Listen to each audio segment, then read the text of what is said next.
waxaan marka ugu horeysa uga mahadcelinayaa hay-addan cilmi baarista oo runtii Puntland qiimo weyn ugu fadhida muddo dheerna soo jirtay mar walbana u taagan siday cilmi baaris uga sameyn lahayd Puntland iyo dalka oo dhan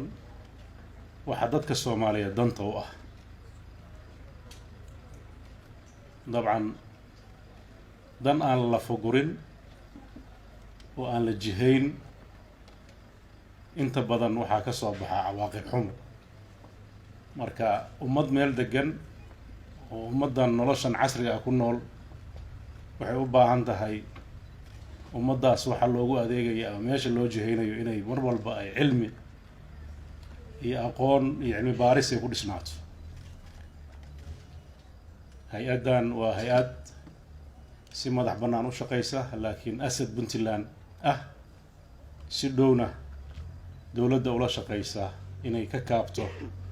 sidii ay ugala talin lahayd waxyaabaha dadka reer Puntland ay tabayaan iyo guud ahaan Soomaaliya sidoo kale tana u soo gudbiso dareenka dadka iyo waxa ay dareemayaan si ay ugu dhisto qorshayaasha dowladdu ay dadkeeda ugu adeegayso dabcan dowladdu waxay inay tahay adeege idinka xilka u doortay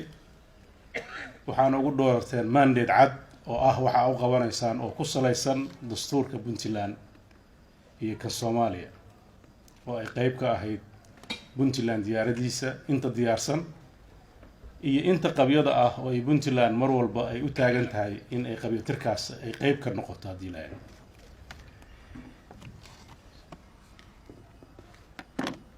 Puntland maadaama sooyaalkaas taariikheed oo muddada dheer soo jiray 22 sano ah iyo ka badan ay leedahay kuma socoto hawadeeda dadka madaxda u ah waxay ku socotaa siday u ilaalin lahayd hantida ummadan ay leeyihiin ee soo jireenka ah iyo wixii ay soo qabsadeen inay ilaaliso iyo wixii ay tabayeen oo u socdeen inay ku hagto oo ugu shaqeyso dabcan Puntland aragtideeda siyaasadeed way caddahay 1991kii markuu dalkan uu ka dhacay burburka iyo dagaalada sokeeye sababay habkii dowladnimada loo maamulayay dadka reer Puntland waxay goosteen in ay dib dam ugu dhicin nabarkaas oo kale waxay goosteen inay dadkooda maamulaan isna maamulaan Soomaalina ay raadiyaan intii ka horeysay Puntland intaan la dhisin waxay madaxdii Puntland markaa jirtay ay jeclayd iyadoo Puntland la dhismin si gaar ah in Soomaali intay madal isugu timaado nidaam ay heshiis ku tahay dhisato markay aragtay inay suuroobo weyday waxay goosteen inay Puntland ay aasaasaan maadaama xaaladaas markii lagu jiray ay ahayd xaalad ay u muuqatay in kol dhow aan laga baxayn oo waqti ay u baahan tahay saasaa horta saldhigga Puntland ay ku aasaasantay ah laga bilaabo 98 oo 22 sano laga soo joogo waa ka qalqaloocdeen ama waxyaabo la rabay in laga helo lagama helin duruufo kala duwan oo jiray darteed laakiin dariiqii markaa la jeexay marna Puntland kama leexan oo ah ilaalinta midnimada Soomaaliyeed iyo nidaam dowladeed oo federaal ku dhisan oo ummadan u horseeda inay dib dambe iyo burbur uga dhicin dabcan dowladdan ayaa madaxda ka ahay iyadoo kaashanaysa taariikhdaas iyo qoraaladaas iyo hab socodkaas iyo dastuurkaas iyo xeerarka kale u weheliya iyo laamaheeda kala duwan ee dowladda iyo kuwa aan dowliga ahayn ee BRDC ugu horeyso iyo aqoonyahanka kale waxay ku dadaaleysay in wadadaas intii la kari kara la hayo iyadoo loola dhaqmayo dadka kale aan reer Puntland lahayn sidii ra'yigaas ay la qaateen markii dambe 2004 ee federalismka ah waxa ka dhiman ee qabyada ah ay wada shaqeyn lahayn waxaan rabaa dadka reer Puntland inay si fiican u fahmaan waliba jiilka soo koraya dowladdan hawadeeda kuma shaqeyn karto wixii la quman iskama qaadan karto dariiq loo jeexay oo dastuur ah bay mar walba ku socota waxaan rajaynayaa marka dadka maadaama aqoonti korodhay aqoon kasta oo la rabo in la gaaro hadday reference lahayn meel ay raacayso waxaa ka dhasha khaladaad badan oo u baahan la soco dabcan arrimahaas waxaan u xusayaa xaaladda dalku maanta ku jiro waa xaalad u baahan dadka waxgaradka ah mar labaad inay dul istaagaan oo aysan ka leexan toobiyihii puntland ku kallifay inay aasaastaan oo aysan ka leexan toobiyihii ay rabeen inay soomaali sharafteeda iyo karaamadeeda iyo dowladnimadeeda ay kusoo celiyaan dabcan wixii tegey qaybna goobjoog baa u haydeen inta aanan goobjoogga u ahaynna dabcan taariikh bay ku haysaa laakiin labadii sano oo hadda u dambeeyey oo xukuumaddan cusub ay jirtay puntland waxay la soo kulantay caqabado aada u fara badan iyo dalkii oo dastuurkii puntland iyo kii soomaaliyaba uu u muuqda inuu ka leexanayo waxay la soo kulantay xilli la goostay in nidaamka federaalismka meesha laga saaro waxay la soo kulantay xilli lagu talagalay dalka ciidamadiisa in loo diyaariyo si ka duwan sidii heshiiska lagu ahaa waxay la soo kulantay xilli adduunyada qeybteed lagu qanciyey habka dowladnimada loo maamulayay ee ahaa in hoos laga soo dhiso oo dalku kor isugu yimaado ama waxaa loo yaqaana building blogga laga tegay oo lagu qanciyey waddamada qeybtooda deeqbixiyaasha ah si soomaaliya u dhisanto in centerka la dhiso si waxyaabaha brifriga la yidhaahdo loo edbiyo oo loo soo xareeyo oo ay u oggolaadaan dowladda dhexe inay raacaan haddii taas soomaaliya ay dan moodeyso waxay ahayd in laga tashado laakiin wixii lagu heshiiyey waxaan ahayn qofkii isku daya inuu ama dad ku qanciyo dhaqaalahaya ama kuwa sidaas dantooda ku jirta ee dowladaha uu dhaqaalo uga helo oo uu dalka sidaa u maamulo dabcan puntland oo ilaahay duruuf gaar ah oo ka wanaagsan degaano badan oo soomaaliya ka jira leh hadday garan weydo in wixii lagu heshiiyey ay ilaaliso waxaa ka dhalanaya mas-uuliyad darro dadka mas-uuliyiinta ah ay markaas haysaas hayana waxay u muuqanayaan dad aanan fulin wixii laga sugayay waxaan rabaa inaan aada ugu dheeraan waxa soomaaliya ka qaldamay oo ka khalloocday oo aan filayo inay maalmo badan u baahan tahay si dad badan oo aanan arki karin xaqiiqada jirta ay u arkaan laakiin waxaan aada uga rajeynayaa aqoon-yahanka iyo hay-addan cilmi baarista iyo dadka jaamacadaha dhigay iyagu inay intay baaritaan ka sameeyaan dadka ay u sheegaan maadaama waqtigayguna uu yaryahay waxaan rabaa inaan nuxurada muhimka ah aan dul istaago si loo ilaaliyo socodka dowladnimada ama dowlad dhiska socodkeeda waxaa waayadan saldhigyada ugu muhiimsan ka mid a si dadka soomaaliyeed isu aamino in nidaamka siyaasiga ah uu noqdo nidaam dimuqraadiya oo mar walba ku yimaada doorasho suuragal ah marxaladdaas oo u siqaysa doorashooyinka caalamka laga yaqaan ee qof iyo codka ah oo raacaysa nidaamka dawliga ah ee adduunka u dhaqmo sida loo maamulo doorashooyinka qofka iyo codka dabcan xilliga soomaaliya maanta ku jirto oo dhulka badankiisa ama qeybo badan oo weliba gobollada koonfureed u badan ay al-shabaab haystaan iyada oo degaano ka mid a magaalooyinka dadka soomaaliyeed ay ku dhawaaqeen ama somaliland leedahay waa goosanay iyada oo soddonkaas sano khilaafaad hareeyey iyo is-aamin la-aan jirtay waxaa caqliga saliimka ah uu sameynayaa dal kala maqan in la yidhaahdo doorasho qof iyo codha ka dhacdo aada bay u adagta maxaa yeelay doorashada qofkii codka ah waxaa saldhig u ah in ay si midaysan uga dhacdo dalka taasna suuragal ma aysan ahayn ma rabo inaan taariikh badan oo doorashooyinka sida la rabay ama danaha laga lahaa in loo maamulo aan dib ugu noqdo laakiin waxaan rabaa inaan ii sheego qeyb ka mida inay ahayd in dadka lagu maran habaabiyo in la yidhaahdo qof iyo cod ayaan qabanaynaa. dowlado badan oo dimuqraadiyadda lacag badan ku bixiyana ay u arkayeen in ay tahay achievement, khaasatan madaxda markaas ama safiirada dalka u jooga ay u arkayeen inay dowladahoodii u celin karaan inay horumar ka sameeyeen waxyaabihii u joogeen oo ka mid ah xasilinta Soomaaliya iyo nidaamkeeda siyaasadda dhiskeeda. runtii arrintaas Puntland si adag ayay uga hortimid iyada oo ku dhisaysa xaqaa'iq sax ah iyo waxyaabaha ay muhiimka tahay in hawshaas la qabto. Puntland kaligeed ma ahan, Soomaalida xooggeeda iyo isteedyada kaleeto arrintaas way ka midaysnaayeen inay sidaas u qabsoomi karin. muddo dheer oo arrintaa lagu kala aragti duwanaa, waxaa markii ugu horreysay lagu qabtay shir Dhuusamareeb 1 oo madaxda xubnaha ka ah dowladda federaalka ay isugu yimaadeen si ay xaaladii jirtay u qiimeeyaan. shirkaas gundhigiisu wuxuu ahaa in la helo doorasho la isla ogol yahay ayaa u ahaa aasaas ama bayska lagu dhisayo doorashada, xilligeedana ku dhacda, dalkana aan u horseedin qalalaas. markii la yimid Dhuusamareeb 2 waxaa ka soo qayb galay madaxdii dowladda federaalka, madaxweynaha iyo ra'iisul wasaarihii xilligaas jiray. runtii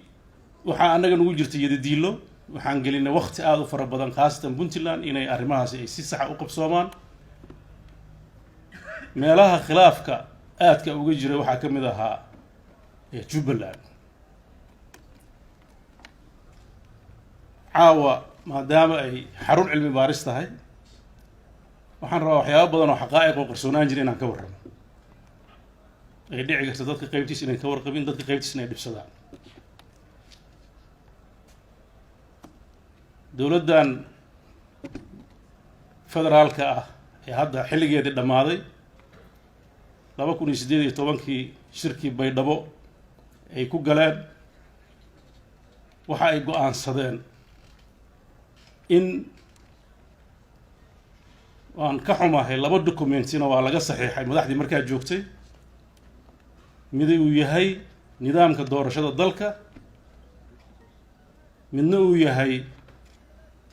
resource sharingka, midna uu yahay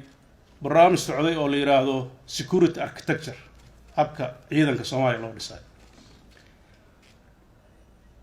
documentskaas markay dowladda gacanta ku dhigtay oo sidii ay rabtay ay u draft garaysay, waxaa u soo baxday inay hesho saaxiibo arrintan la fuliya.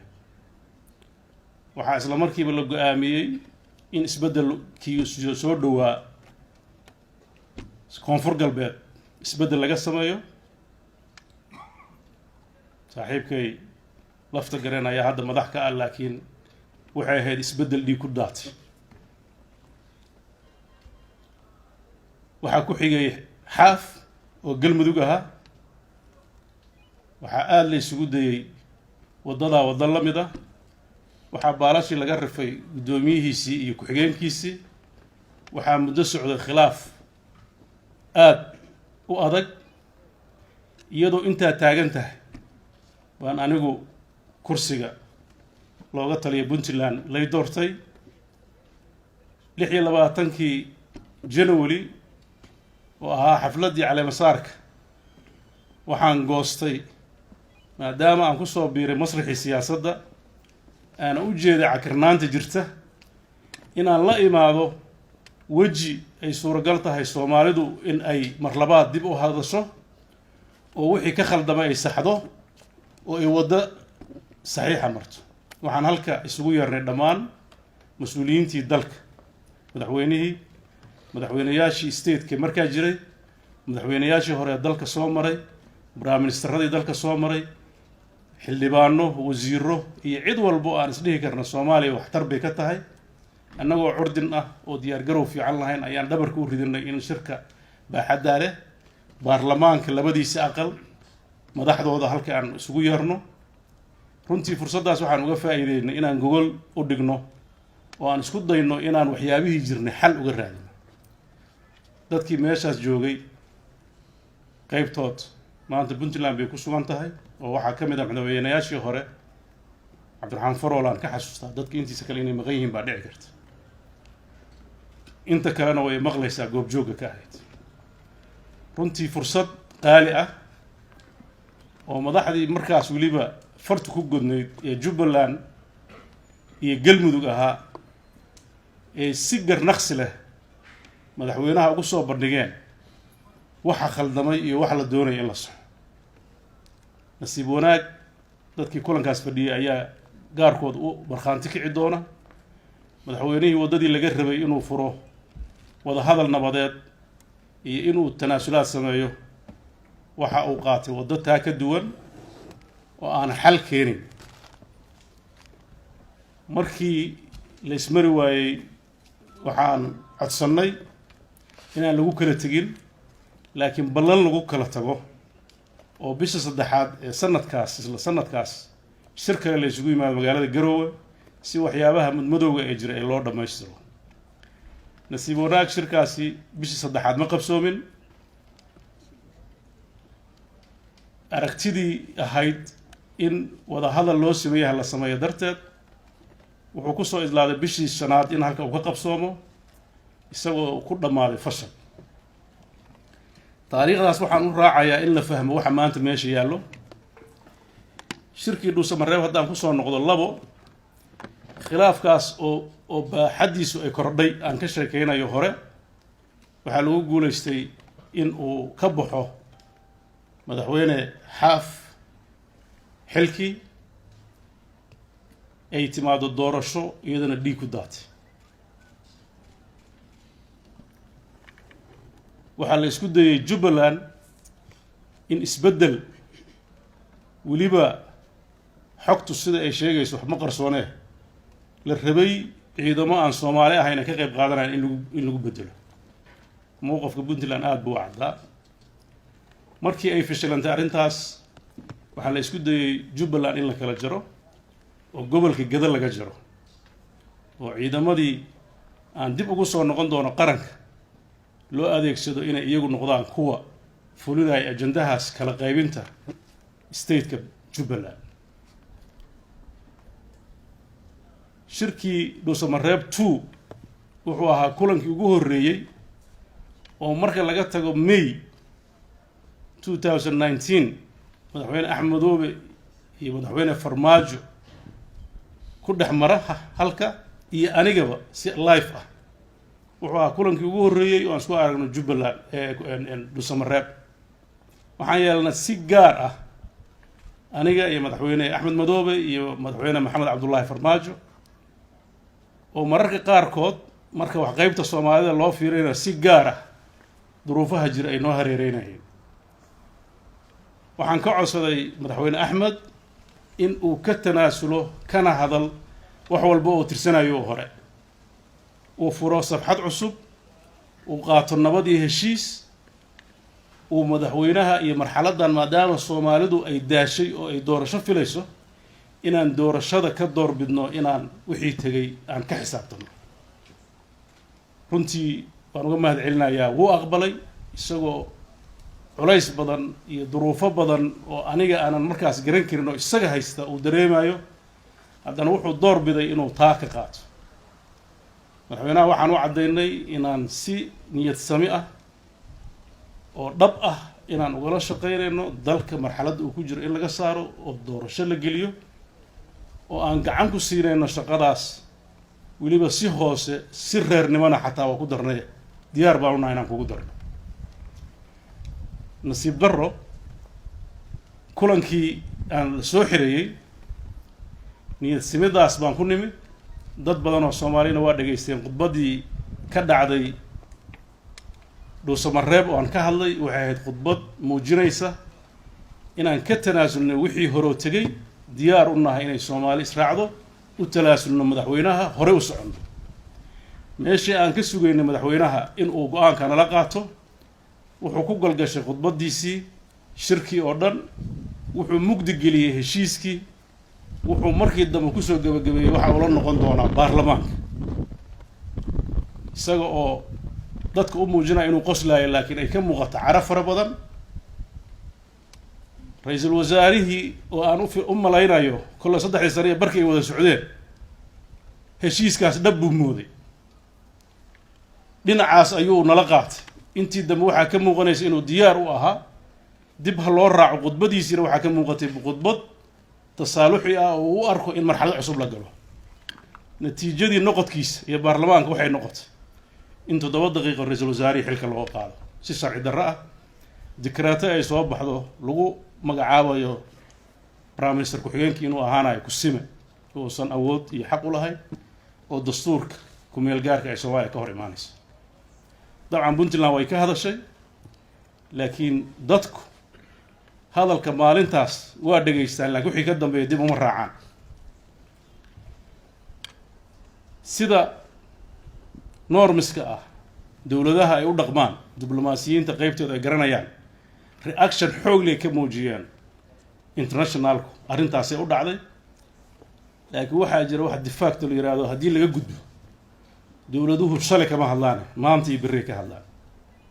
haddaad sharci darro ku timaadid haddaad inqilaab samaysid haddaad dadka laysid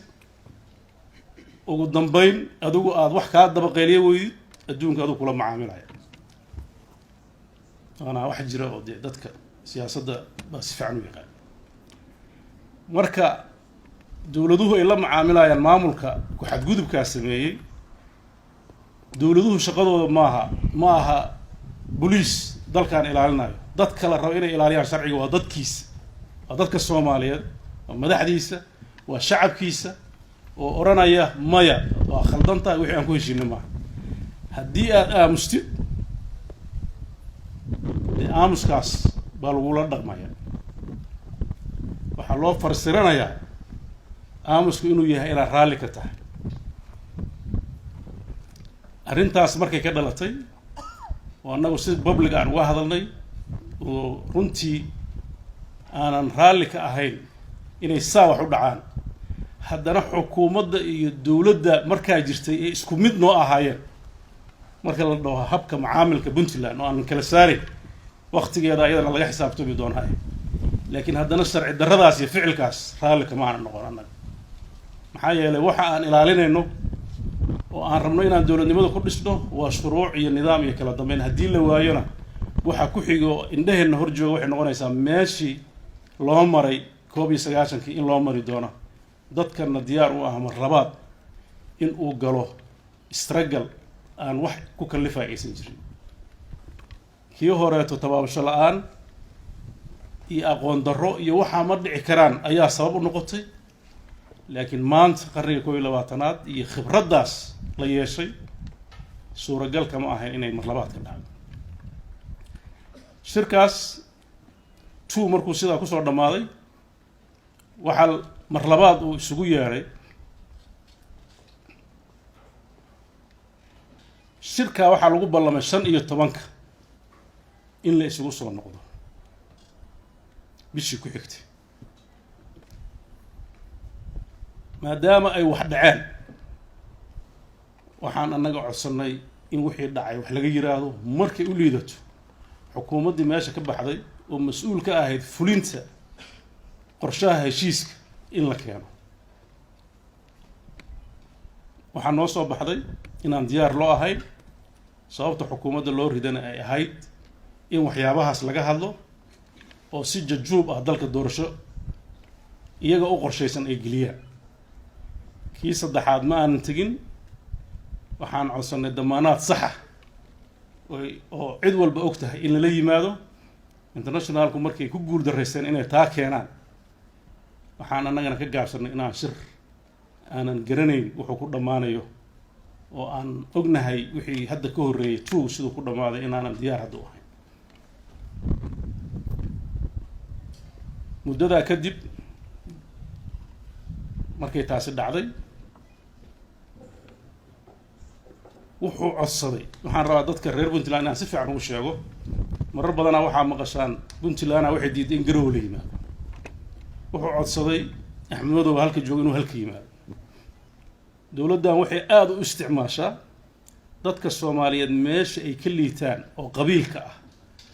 oo runtii inay xoqdo ay aad u jeceshahay taasoo dadka aan dan ugu jirin qof mas'uul ah oo marxaladan jooga inuu qabyaalad u gurbaan tago isagoo og 30 sano soo dhaafay wixii dhacay runtii waa nasiib dar waxaa halkaa ka soo baxday in la yiraahdo waxa Soomaaliya isku haysta waa niman daarooda garow ay ku soo shirayaan iyaga waxooda xallisanay runtii waxna qabta ma ahay wax Soomaali ay wada leedahay in la yiraahdo annaga kaligiina ka wada hadlayna maxaa yeelay dabinkaas mar hore wuxuu nagu geliyay dhuusamaree markaan joogno saddexdeena kaliya nala faqay annagoo moodeyna inaan xal u helin marka hadda mar dagaal mar labaad waa dhacasnimo yeelata waxaan codsanay meel madal ah oo la joogo inay noqoto inay Muqdisho noqoto waxa uu mar walba Muqdisho u diidaa waad ogtihiin waa meel dadkii qadiyaddan ay wada khuseysay dhan ay goob joog ku yihiin waxaan nirayaa inay Muqdisho u noqdo dabcan internationalka oo mar walba garwadeenka ah waxay u arkeen logic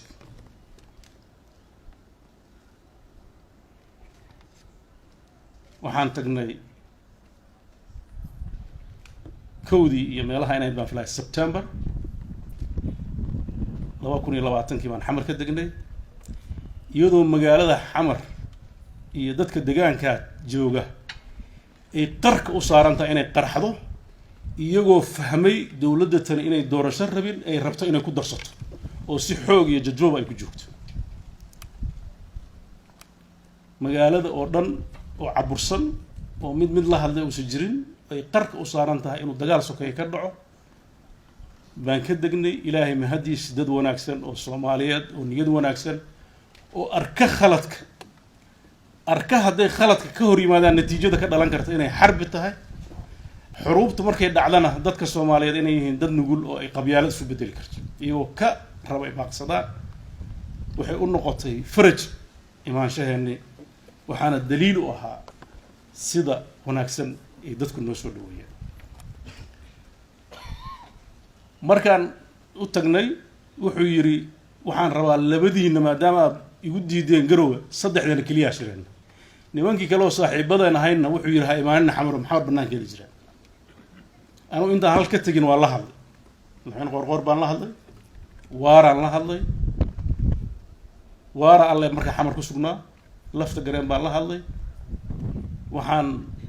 la socdeen wax walba sida isu bedelayaan waxaan ka codsaday xamar markaan tagin inay noogu yimaadaan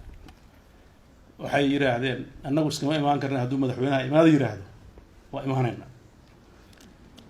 kulankii ugu horeeyay aan isku aragnay oo dadka qaybtiis inay ilaawsan yihiin baa dhici karta waa inaad dib u raacdaan maalintaan tagnay maalintii ku xigtay habeenkeedii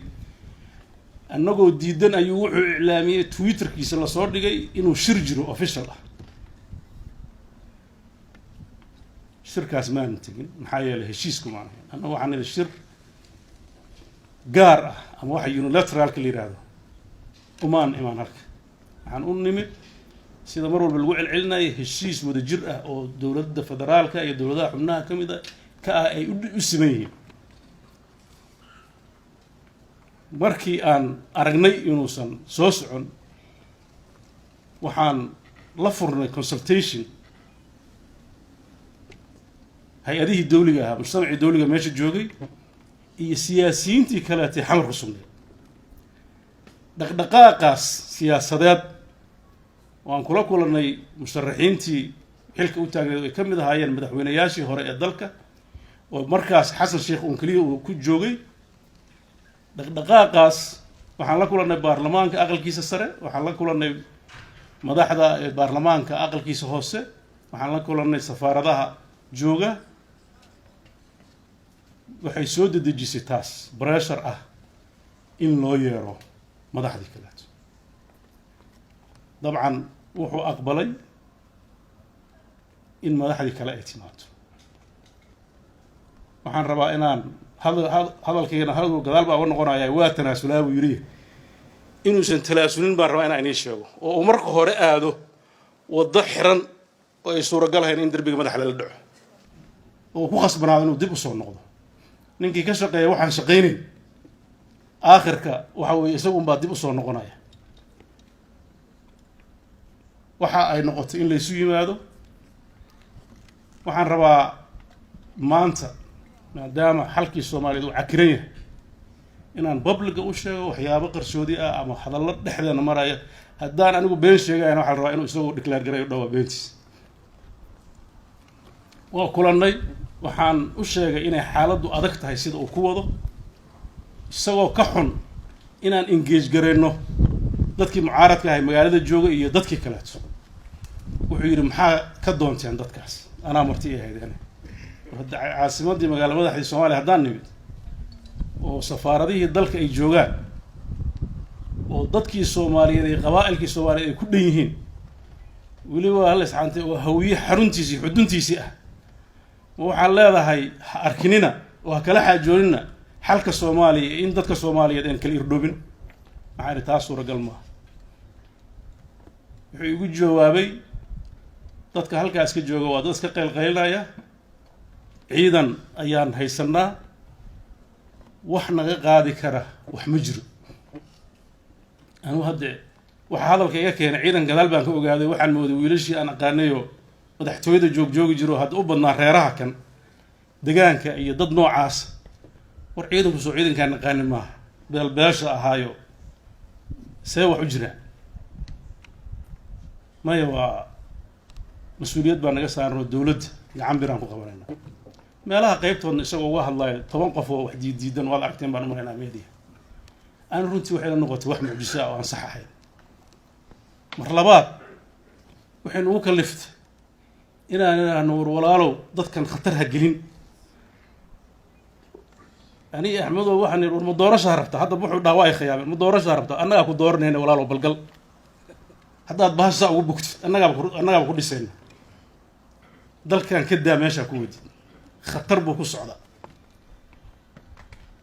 habeen dhawada uu soo wacay wuxuu yiri 17 September ma ogolaadeene marka ay tiri waa ku dhisayaa baan ogolaaday. waxaan ira hadda wada sax la timid haddaan ku leeyahay maxaa mushkilo ku jirta hadii lagu dhiso laakiin markaasna waxaan ku lahaa war processka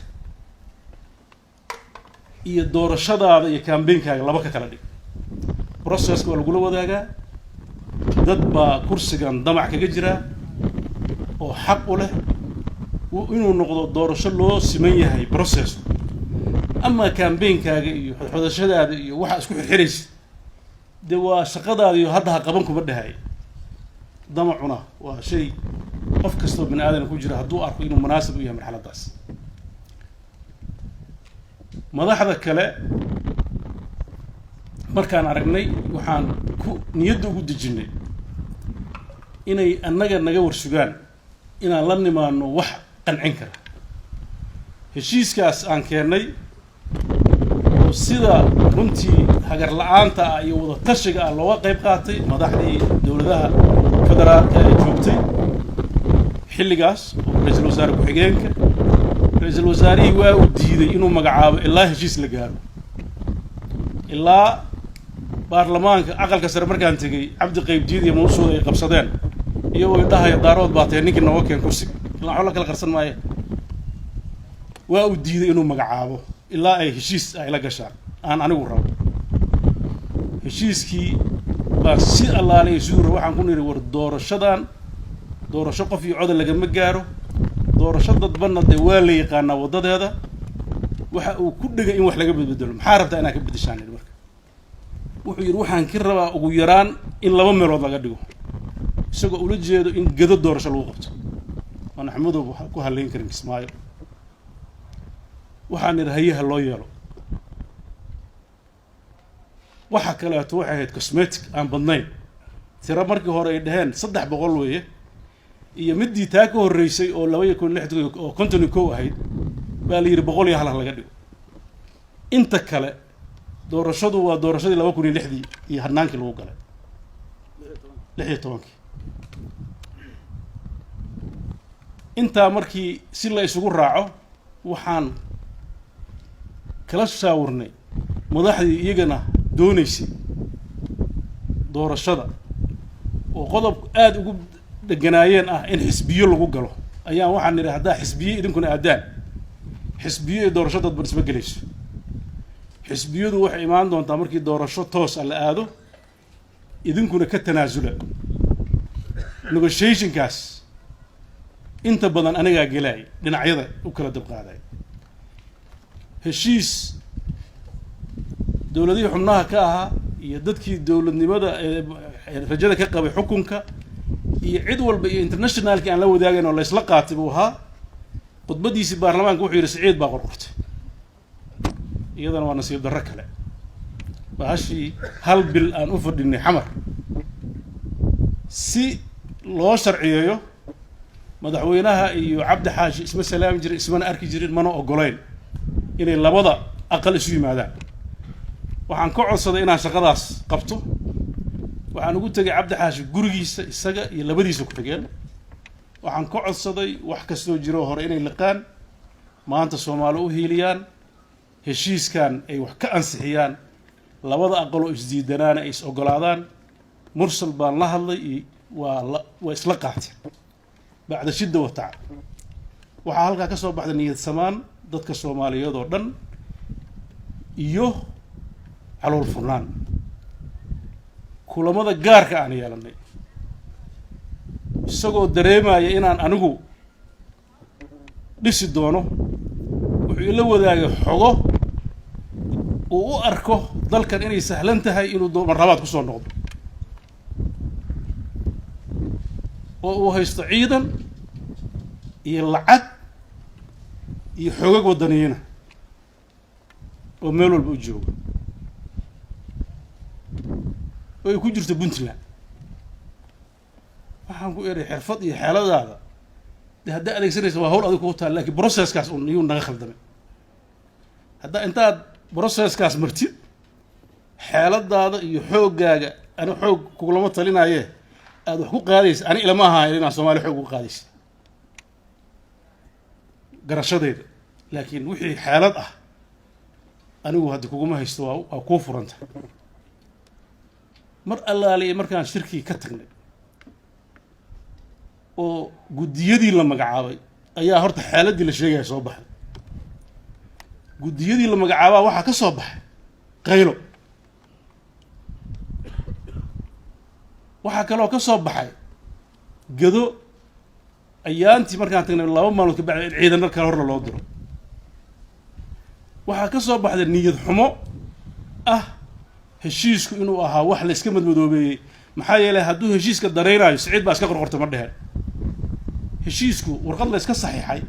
oo marxaladda looga gudbaayo umbe kriteeriyadii lagu heshiiyey habkii dadka loo xuli lahaa wixii oo dhan buu hareer maray markii aan kala hadlanay oo nir warsidatan wax laga bedelo wuxuu diiday in la isu yimaado wuxuu yiri heshiiskii waa dhacay 8 qof soo dirsan annaga niyad wanaagii markii ugu horeysay afartii ugu horeysay waan magacaabay afartii markii la magacaabay oo qayladii ay badatay oo dadkii musharaxiinta ay annaga naftarkeena nagu eedeeyeen inaan u daaroodaynay oo ninkii hoosta wax kala heshiinay oo wixii aan u sheegaynay oo ah process sax aan khiyaanay oo gudiyada soo baxay ee noqdeen niisa iyo maxaa la yiraahdaa iyo xoog wadaniin iyo wax kale oo aan garanayn runtii annaga waxay nagu noqotay xaaje inaan ka jawaabnay aad u adagtay waxaan rabaa inaan inii sheego kulanka la hadalka isniinta aan sameyn jiray waxaan u joojiyey wax badan oo fool xun oo dadka niyadiisa xumeynaya inaan sheegaan aad u diidana oo aan ogahay si u dhacaan maxaa yeelay nin weyn haddaa tahay meel soo istaagto xaqiiqada ka hadashay ama inaa ka aamusid waxa socday wuxuu damiirku isiin waayey sida waayaan dama la caadaystay ee ah in wasiilada la gaaro keliya oo bulsho vulnerable ah oo iyada dhan u baahan in la dhiso loo danqado aan laga fakarayne xukun aan la rabin in bulsho loogu shaqeeyo sababta loogu orday ilaa hadda waxa aan fahmi lahayn ka mid ah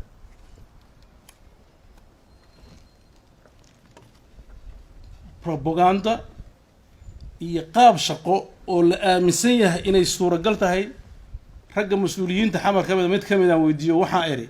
war xoog iyo jajuub maxaad ku xukumi karaysaa wuxuu yiri al-shabaab badalkay ku xukunta وسيد الشباب هذا النقطان محيطة واحد رادينيسان إلا الدستور كانوا أرجع حس نمو يحوق يججوب إن ضل لقوم معمله مقرأ ومضى عقلك سليم كأنا ديار وما ملوش الطبيعي أنا تاس ما كينيش runtii waxaa ka soo baxay aragti aad u adag markii shirkaas uu istaagay oo dood badan laga galay waxaan codsanay in shir kale la isugu yimaado waa diideen waxaa soo martay 7 bisha December shir la yiraahdo International Somali Partnership Forum oo xamar ka dhaca ayaan waxaan isniin waa fursade shirkaasana lagu casumay markii aan madaxdii dawladaha iyo isla hadalna oo shirkaas aan isugu nimaano si aan ugu lafagurno waxa jira dawladii way joojisay waxay tiraahdaa ha imaanin internationalkuna si fiican bay ogyihiin habeenkii annagoo xirxiran baa la soo hadlo madaxweyne Axmed Qoorqoor xamar joogana waxa la yiri inta xamar ka tagtid oo galmudug tagtid suunka ka soo gal hadda xamar uu joogaa suunka meel kasta laga gali karaa waxa la yiri xagga tagoo suunka xagga soo gal annagana ha imaanina waska aamusno waxa khilaaf ilaa wix kasta dagaas khilaaf buu wadaabay dadka caamada halka fadhiyo oranayaan wal haday khilaaf dhalayso kaadi badan waa loogu gol badayaa baa la yiri bal iyadan aan noorno ra'iisul wasaariyaha halka yimid oo la soo diray intuusan imaan markay taas dhacday baan ila Qoorqoor hadaa xamar isku arki weynay adiga garow iguma madaxdu ay maqlaysaa been haddaan ka sheegay markii la maqlay inuu halka imaanayo ayaa isagina lala hadlay waxa la yiri baaqo annaga tageen ra'iisul wasaariyaha halka yimid ra'iisul wasaaraha Qoorqoor ma uusan imaan ana imaanay buu yiri isaguna ha baaqdo halka markuu yimaadana habeenkii ugu horeysay wuxuu yiraahdaa 8 qof aan rabaa inaan ka qaato oo diyaaradda la raaco wax kale ma ka hadlaysaa maya marka 8 isiisid ka bacdi aan ka wada hadlay waxaan 8 hadda diyaarad kula raacday anigu hadda ma hayo wixii damo dhacay anu ka hadli maayo halkaas hadda idinka goob joog ah inta halkaas marka ay marayso waxaan mar labaad aad looga shaqeeyay in la xaliyo halka waxa yimid internationalka dad aad u far badan ay yimid waxaan niri waa yahay madmadow waa jira waxbaan tabanaynaa haddaan wax tabanayno inta aanan doorashada hore loo gelin hal la isu yimaado oo tabashada hal is dhageysto xujadeena waxay noqotay xujo viable ah hal la is arko ceeb ma mugto war aan saragno Soomaaliya wada joognaa meel kale wada joogno internationalkii markay kari waayeen madaxweynaha oo yiri arki maayo haddii 8 keenin oo bahash isjiidantay oo internationalkii ku soo ururtay horta 8 keen iyo horta shirka qabo isagu mutanaasulu jireen sidaynu international waxay anaga international 8 baa hadana sheegnay waxaan ila shirka hadan xamar lagu qabto wuxuu yiri xamar lagu ma qabanayo xagee lagu qabanayo markaan niri xamar lagu qabto oo 8 soo saarnay buu isagoo waxbana ogeysiin wuxuu yiri Dhuusamareeb iyo bisha meeqahay 15 ma waxay ahayd Dhuusamareeb baan qabanaa shirka oo la tashi una la gelin waxay nagu kaliftay annagoo xog badan oo og xaaladda Dhuusamareeb ay ku sugan tahay amni waxay kaliftay inaan mar labaad annagoo maalinta aan bixin habeenka ka horeeyay 12 hoobiye lagu dhuftay Dhuusamareeb inaan sacrifice sameeyo aniga wafdiga la socdo mar labaad haddana aan tagno kii joogay oo ku dhacday hadda waaba joogay laakiin kan la yiraahdo imaw ka war oo la leeyahay 10 kilomitir loo jira madaxdii ila socotay dadkii la socday ka war qabay tension wuxuu ahaa iyo ciidamadii la socday markaan meesha tagnay waxaan u tagnay madaxdii iyo madaxweynuhu isku qoslaayay anigu hadda mas tafaasiileynaaye inaan waxba dhicin loo malaynayo marka talow waxaan isir wax oon ula kac loo tuuray ma waxa kan wax ka badan ilaa ma ogtahay waa inuu jiraa haddii wax dhacaan waa inuu jiraa tension security iyo diyaar garow ilaa saacida ka dadkii la socday ka warramaya mararka qaarkood waxaa la yidhi classification waxaa la sheegaa 30 sano kadib laakiin Soomaali haddaan nahay ka bacdi inaan sheegno we can't waxa aan aragnay waa in la sheegaa lagama aamusi karo. shirkii dhuusamareeb la isugu yimid haddana markaan aragnay tensionka dadka Soomaalida haysta iyo waxa aan ka baqayna mar labaad inay Soomaaliya ka dhacaan iyo kala taagnaanta jirta iyo anoo og siduu u fakarayo oo inuu dalka xoog ku qabto siday la tahay mar labaad waxaan goostay mar haddaan imid issueski kala waa iska dhignay 3 issue waa lagu soo reebay 3da issue inaan kala soo noqon iyadoon xal laga gaarin. labada issue laba kamid ah dadkii ka tabanayay xamar bay joogaan in laga xajooday waa u diiday waxa ay haddii dadka kala diideen de kaliya uma doodi kartid. waxaan rabaa inaan wax yar dib u celiyo halkaas. waxaad ogtihiin halka waxaan ku qabanay heritage oo xilligaas inaan annaga hoosti garayno oo runtii markii ugu horreysay Soomaaliya lagu qabtan ay tahay cadadka dadka imaan kara Soomaaliya markii la madaxda Soomaaliya imaanaysan aan garan karo culayska ay la imaan karto waxaan ka doorbiday inay halkaas fursad ku jirto dadka Soomaaliya isku arki karaan mar labaad wixii khaldamay lagu sii karo aysan ka duwanayn go'aankii aan qaadanay 26 January 2019 runtii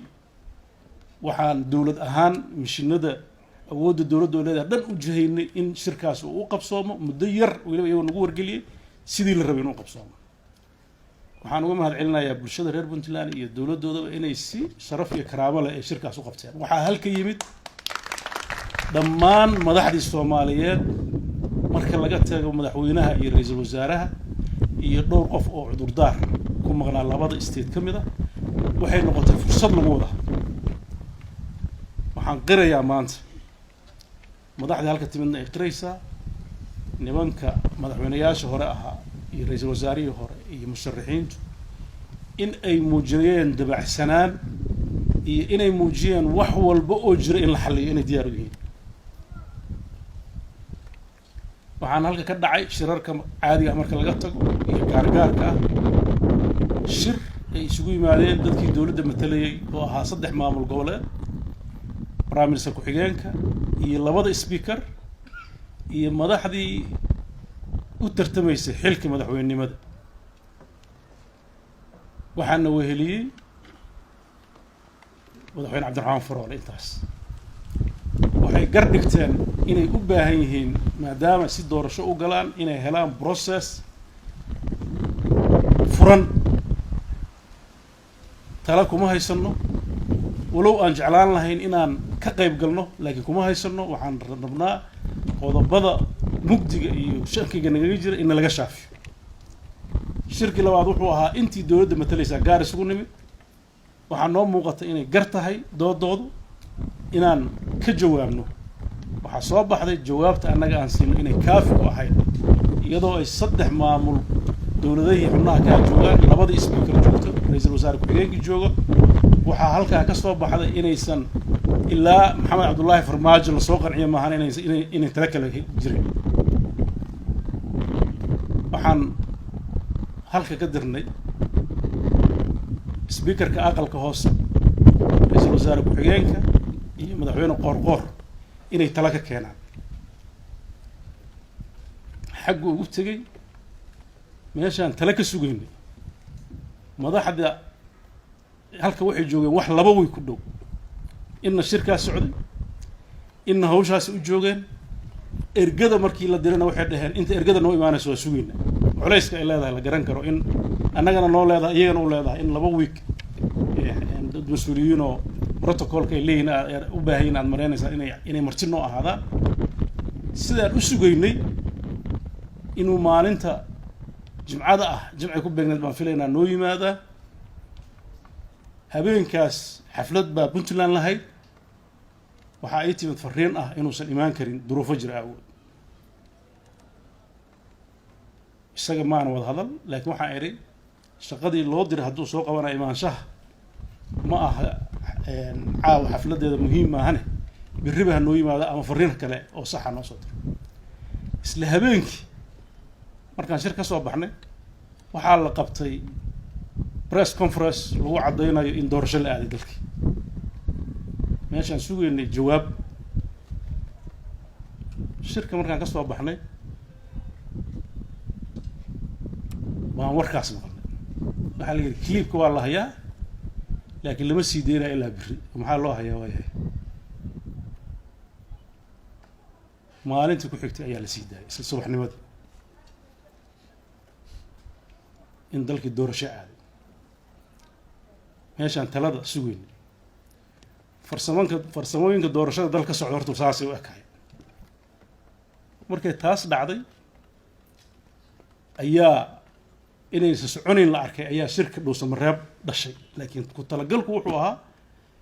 waxaa la yidhi labadaasna ha iska maqnaadaan saddexda kalaa la qabanayaa iyagaa imaan doona hadday imaan waayaanna war ma hayaan xoogaa lagu keena wararka aan helayn weli annaga riyaan u haysanaa waxaa waddanka ka socda shirkii dhuusamareeb baa yimid ku noqon maayo waa aniga ka sheekeeyey markii gada la soo gaaray ayuu dhaqaaqi waaya shirkii guddiyo aan kala saaray madaxweynaha untigaani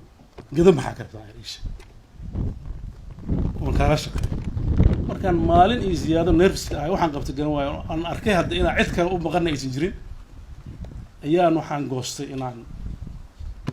si sacrifice arrintaa uga shaqeeyo waxaa idhi gado waxaa ka rabsay iisha waxaa soo baxday in uu gado inuu isaga maamulo ay rabto waxaan idhi waayahay adiga maamul laakiin formalo horta waxaan idhi gado reerka aa ka dhalatay maanta waxba qaran waa mareexaan ma waxay rabaa inay ka go-aan jubbaland mayuu yiri anna ma rabo iyagana ma rabaan maxaa rabtaan marka inaan doorashadaas iyo maamulaan rabnaa waxaan idhi waayahay formalo aad ku maamuli kartid gadana ay uga tirsanaanayso jubbaland aan ka fakero maxay kula tahay buu yidhi ani markaas ilaahay baa i waafajiyey qalin iyo warqad ma haysan waxa ka soo shaqeeyana maa markaan argana waxay cakiran yihiin waxaa idhi gado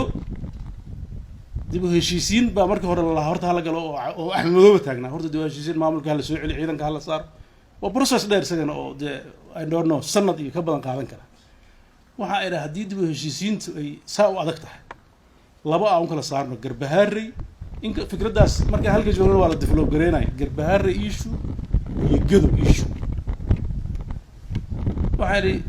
maamul gobo marka cidda hawshaas fulinaysaa awal la ogeyn waxaa idhi maamul goboleedyada hadday hawshaas fuliyaan oo iyagu intay u diraan guddi dib u heshiisiinta bilaabaan lana kaashadaan cid kasta oo ay khusayso oo aysan ku jirin maamulada ay ku jirin jubbaland ay ku jirin arrintaa ka waran waxaan qaadanaynaa baan idhi qorshe ah in dib u heshiisiin guud la furo lagana bilaabo garbahaarey maadaama doorashadii socoto oo garbahaareyna aysan ka dib dhici karin doorashada kaleeto caqabad noqonayso waxaan idhi muddo bil ah garbahaarey waa lagu dhammayn karaa si loogu dhammeeyo maayarka hadda jooga guddoomiyaha degmada hadda joogana waa laga qaaday kii hore axmed oo laga tuuray oo intii la xirxiray oo weliba etoobiyaanku xirxireen ay ka tuureenna isna lama soo celin layo axmedna wuxuu taagaya kaa hala soo celiyo kaasa sharciga iyaguna kan wata labadaba ha laga qaado mid communitygu ay isku raacsan yihiin intay keenaan guddigaas ha u dhiibaan warqadda marka ha soo qorto jubbaland oo sidaa sharci ku noqon muddo hore waa la fiicnaatay waayahay buu yidhi waxaa idhi shaqadaas ma ku shaqeeyaayo raalli ma ka taha haa buu yidhi curfi soomaaliyeed baan raacay mareexaankii joogay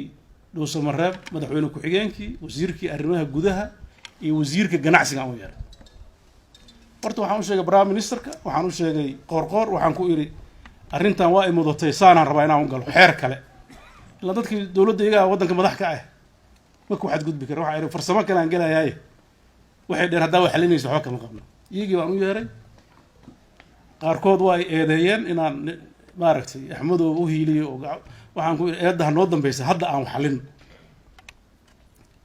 waddadaanaan arkaa in wax lagu xallin kara maxay la tahay runtii raggu aba ku kala qaybsanaana laakiin si unanimous waxay yidhaahdeen waa ra'yi fiican waana kula qaadan waxaan idhi inaad ila qaadateen madaxweynaha u tago u sheegay anaa ballanta xataa usoo qabtay waxaan madaxweyne inaan iyaga arkayna u sheegay iyagana arag maayo intaa kuma ekaane waxaan la hadlay cabdirashiid janar oo jooga bolod xaawo waxaan ku yidhi waxa aad raadinaysid waa degaankii maamulkiina ay xukumayeen oo xoogni laga saaray waa oga laakiin waxa kaa maqan haddaa xoog ku soo ceshan kartidna waa wax la gartay haddaa xoog ku ceshan karna xeelad baa lagu ceshadaay nima bahasha siyaasad baan ku dhuganaynaaye ciidamadan iyo waxa kan dad damba inay naga dhintaan muhiim ahane ka daaye ra'yi siyaasadeed baan wadnaayo waxaan kaa codsanayaa hadduu hirgelayo inaan nala qaadaysin waayo axmedoobe waa madaxii jubbaland laakiin qadiyaddu waxay ka dhex taaganta reer gudo oo weliba markii hoos loo sii fogo reer guri iyo wax kaloo aanan garanayn u kala baxayo khatarteeda leh ma garatay oo ishaysta madaxweynaha waa u sheegay waxaa idhi waxa ishaysta haddii aad dhihi lahayd ogaadeen meesha muuba jooga gadow waxa isku haysta waa raaskaagii dagaalka dhacay dadka effect gareey waa iyagii isagiina waa la hadlay waxaan kaloo la hadlay madax kale oo axmedoobe la socotay oo fartaag ka mid yahay iyo wasiiro iyo gabarnarkii gado axmedoobe oo dowladda jubbaland u ah oo meesha jooga kulligood waxaan ku qanciyey inay arrintaas qaataan markii isagu aqbalay waxaan u tegay axmedoobe waxaan ku idhi wixii badnaa oo aad sheegi jirtay oo carada ka muuqatay iyo adigii raggaaga inaad liqdaanaan raba tan inaad nala qaadataan anoo keligay ah aniga iyo wasiirka arrimaha gudaha ee puntland baan wada tagnay wuxuu yidhi haddaad xal keenaysaan dadkii ay khusaysan aad la hadashay sida aad sheegaysid oo cabdirashiid waa u sheegay culayska adigu ku haystana qayb anaa kaa dejiyay dadka waa engage garay wuxuu yidhi waxba kama qabo habeenkii waxaan ku seexanay berri subax shirku inuu beri dhammaanayo oo la saxiixayo draft guddiyaan saaray farsamo ah waxaa la diyaarinayo subaxnimo maalintaas waxaa in la qorsho u ahaa in la diyaariyo communique subaxdii markaan imid buu aniga iyo axmed qoorqoor wuxuu yidhi waa in raba waa u tagnay wuxuu yidhi wixii aan xal isku ogeyn ma shaqayn karto nimankii gada jiray reer tolkay ahaa qorshahaas ma ogola warqad axmedoobe saxiixayo ama wasiirkiisu ma qaadanayaan waxaan ku idhi madaxweyne shalay reer gado intay ninkaana xukumi jiro oo mudday dowladda ka tirsanaayeen oo hadda qayli kama jiri jirin qayladan waa khilaaf iyo qorshahaaga hadda aad u qanacsan tahay dadkaas waxaa ku filan waddadaasaan qaatay hal raaco mayuu yidhi waxaan u baahannahay inaan laba wiil ka bacdi isku soo noqono waxaan ku yidhi amay taas suuragal ahay markaan arkay inay kala taagtaagan tahay ra-iisul wasaaraha nala jooga waxaan yidhi bal halkaan noogu hakiya annagu aan shir aniga iyo ra-iisul wasaaraha iyo axmed qoorqoor aan meel wada fadhiisanay waxaan ku idhi arrintan xal bay u baahan tahay anu horta waxaa idhi madaxweynuhu xujo maahane ani waxaa ii soo baxday heshiiska in la saxiixo maro laakiin intii aan wadi karnaan wadayno axmed aad buu wuxuu uga xumaaday in mar labaad galmudug shir laysugu yimid inuu burburo runtii waana painful maxaa yeele degaanka iyo dadkeedaba ceeb bay ku tahay waxaan idhi dadaal intaan wadi karnaan wadayno subaxdii 10 meelahaas ahayd ilaa habeenkii dambe aroortii 2 miya mise 1 aniga isaga waxaan ku jirnay dadaal inaan qancino madaxweynaha أنا وحنا أحمد وأنا شو دينا قنعيه هذا هو المحوري سوقا تدال بدن ما سمينا مركلية وحى سعوي إن جد ومجعابه أو إذا جبلان مجعابن أما دولة مجعابه ما هروح كلام جنابي أحمد وبشركة أنتوا نرفون نقضي ويروح أنا إسكا كيف الصحة دي لأنك لو تلنا يا هاي ما أنت لأنك أشهر وريجا بس أنا أكو عاجزة مين دي هوا أركت ما شركة كعروض بالليل ما أيسن جرينا حد يرى تايم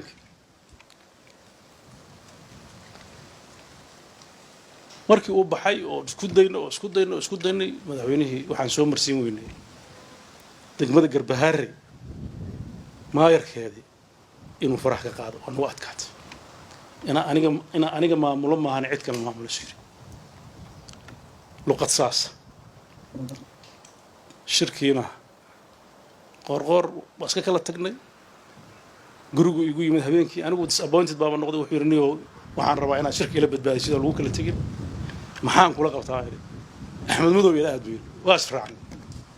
Axmed waa u tagnay waxaan ku yiri waxaana jiray maxaa tala wuxuu yiri hadee laba mid aan ii keeno yiri gado Jubbaland ma aha waxba kama qabo yiri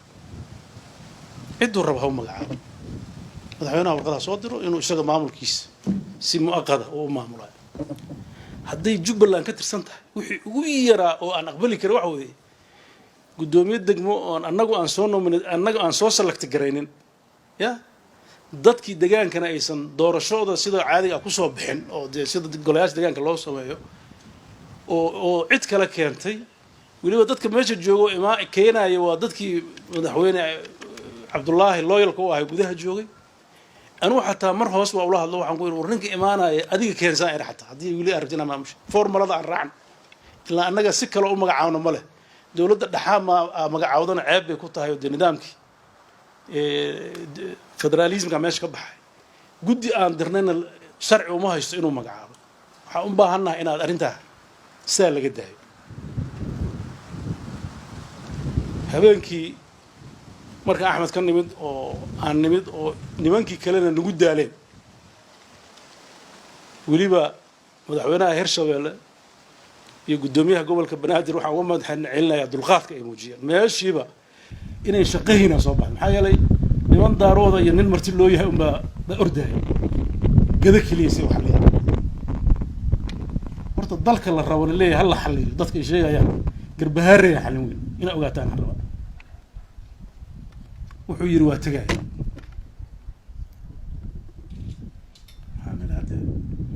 madaxweynaha yiri waa tagay anagu farq kuma dhigi karnaa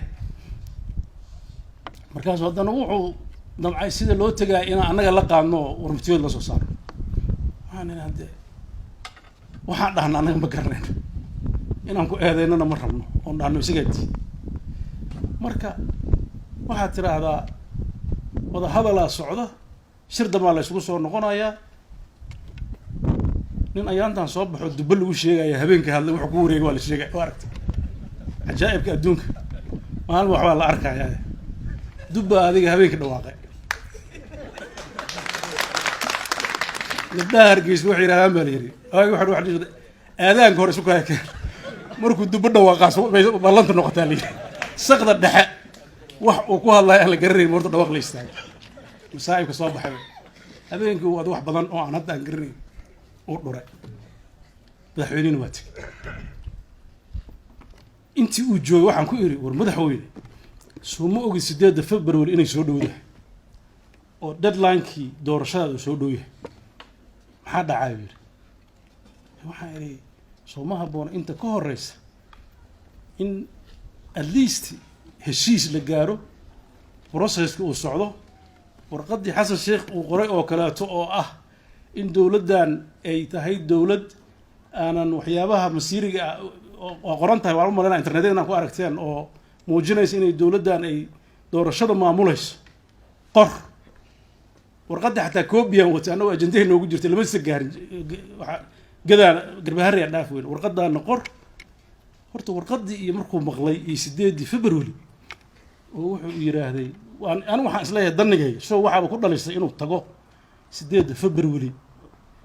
إنه بروف جرايو إنه سديد فبراير واحد هاجرين يقول سديد فبراير واحد هم جرت دستور كا يقول واحد دستور كنت كا يقول له برلمان كبا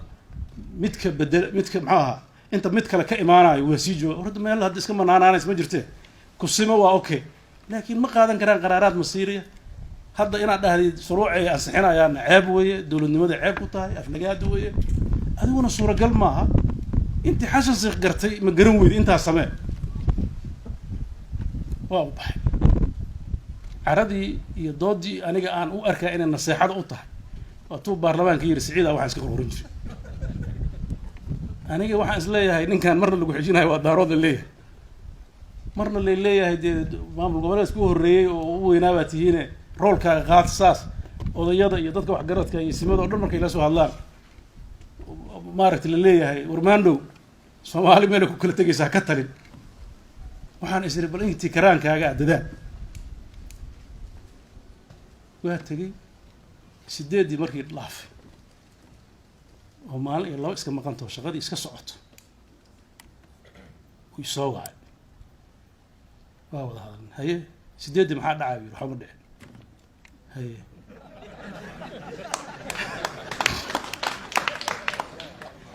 sideed waa ujeedaa inay waxba dhicina ama nimanka raggaa hurdaano markoo sidoodii ka caamaayro gidaarada ka daata waxyaab kale habeenkii dhow markii waxaa dhaceen shalay miyaan soo wacay waxay tiri u yiri nimankii hawey gidaaradii ka soo laabay wax soo daatay ma aragti u yiri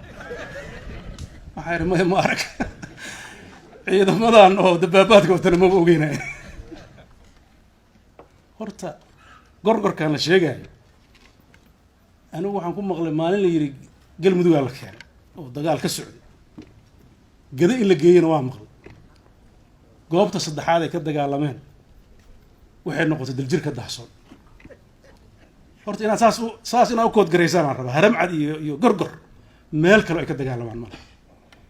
aniga waa research garay waxaan ciidanka intee la egyahay waxaa la ii sheegay ciidamada turkidu tababaray iyo kuwa waxaa la isku dardaro ciidan hadda aniga aan sheegay dad ka nixinayo tiro badan oo dabaabaad wata hadda hal maalin shabaabka ma aaday wadada afgooy iyo xamar isku xirta waa xiranta hurwaa lama tegi karo war gorgorkan hadday dadka wax u qabanayaan jidadka maxay u furi waayey niman meelay ku jiraan oo cid arag oo aniga hadda wax lagu akriyo ma garanayo hadda awal waxa la soo saas bay yeeli karto hadda dadka reer Puntland saas dhahan laakiin ogaada Soomaalida taqaani ma ilaa al-shabaab si ka dhigto waa la arkay Soomaalida inay isqarxiyaan oo dadka qeyracaan nimankan aniga sida loo tababaray shaki weyn ay jira marka wax naxariisa oo ay leeyihiin ma jirto horta dalka meesha ku socdo waxaan rabaa inaad si fiican u fahamtaan dadka waxa xun looma sheego beled laakiin waa qarsan weyn run aan sheegayaa maxaa yeelay haddaan ka digi weyno oo dalkan dagaal sokeeyo uu ka dhaco oo qabaa'il la isku laayo oo xoog la isku sheegto oo dalka dabaabaad la jiirsiiyo